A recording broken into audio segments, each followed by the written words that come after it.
I tell you what, if I didn't have people and comments like this, I barely have any content at all. So basically, he's saying the same thing. Islam came after Christianity, therefore it's wrong, and bloop-de bloop and whoop-de-whoop. But let's get into the specifics on what he is talking about. He's basically saying that everything was okay until Islam came along and said that Christianity was wrong.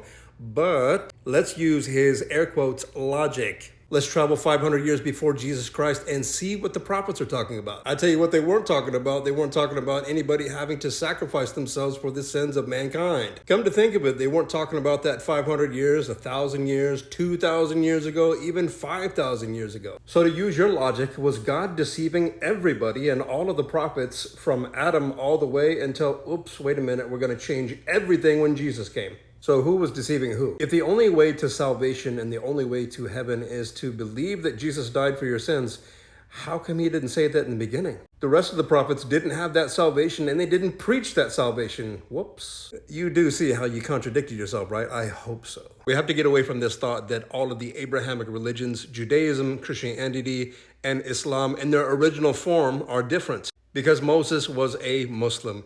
Jesus was a Muslim. Muhammad sallallahu alaihi wasallam was a Muslim. They just had different laws. I know I can see all the people out there. What do you mean Jesus was a Muslim? Islam came 600 years after Christianity. Why am I talking like Donald Trump? Let me make it real easy for you because you guys always get hung up on this. Muslim, Islam, what is the root word? What does it mean? I'm glad you asked. Islam comes from the word istaslama, which means to submit your will to God. So it doesn't matter if you practice Judaic law or Christian law or Islamic law, but you still believe and submit your will to one God, guess what? Yep, you're a Muslim. I can see all the Christians out there saying, see, Islam teaches you to submit. Islam teaches you to be a slave.